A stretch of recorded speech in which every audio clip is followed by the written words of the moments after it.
Salam alaikum wa rahmatullahi wa barakatuh. Dans cette vidéo, nous allons parler sur la correction d'un contrôle numéro 1 SVT niveau 3e année collégiale. Pour l'exercice numéro 1, remets chaque élément dans sa case. Il y en a le mot lactose, eau iodée, calcium, banane, caséine, eau, nitrate d'argent, œuf. Pour le lactose, c'est un sucre simple. C'est un sucre simple. C'est-à-dire, il s'agit d'un aliment simple organique. Aliment simple organique. Pour l'eau iodée, c'est un réactif. On l'utilise pour détecter la présence ou l'absence de l'amidon. Le calcium, c'est un aliment simple minéraux. Banane, hein, c'est un aliment composé. Les bananes, ce sont des aliments composés. Caséine, c'est une protéine, donc c'est un aliment simple organique. L'eau, c'est un aliment simple minéral. Nitrate d'argent, c'est un réactif. Nitrate d'argent, c'est un réactif. L'œuf, c'est un aliment composé, bien sûr. Nous allons passer à l'exercice 2. Relier chaque élément de l'ensemble A à l'élément correspondant de l'ensemble B. Ici, dans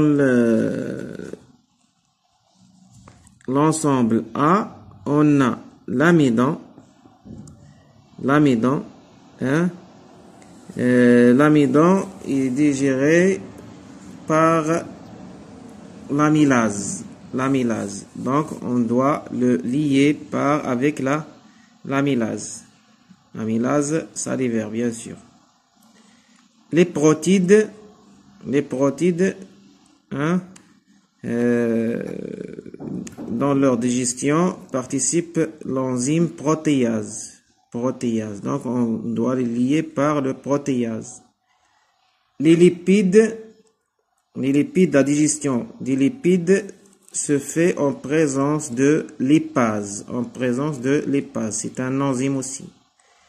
Le maltose, la digestion du maltose se fait en présence de l'enzyme qu'on appelle maltase. Ici, maltase, c'est pas maltose. Maltase.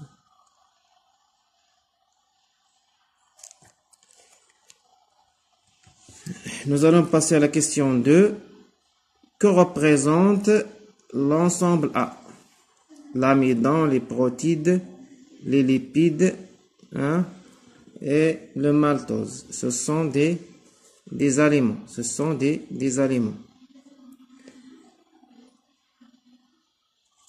Que représente B? B, ce sont des enzymes. Enzymes.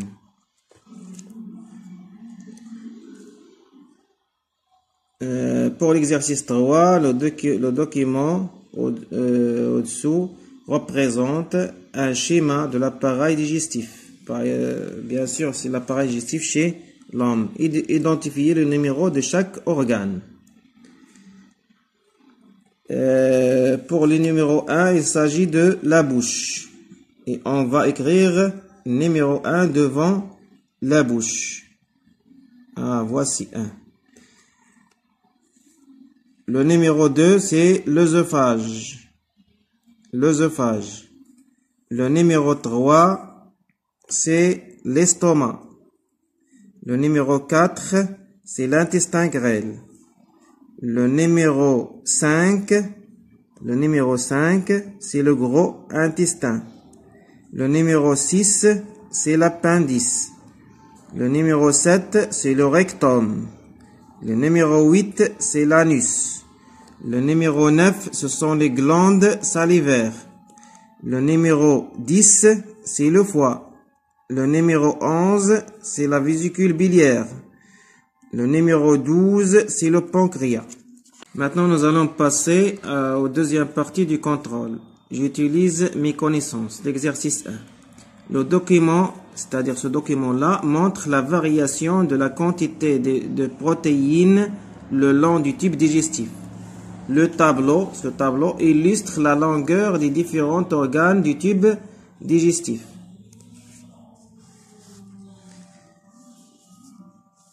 Donc, comme vous voyez ici, la variation des protéines et des acides aminés le long du tube digestif. Première question. Décrire les variations de la quantité des protéines et des acides aminés à une distance de 75 cm du début du tube digestif. Donc, à 75 cm, on remarque une diminution de la quantité des protéines et une augmentation des acides aminés, de la quantité des acides aminés.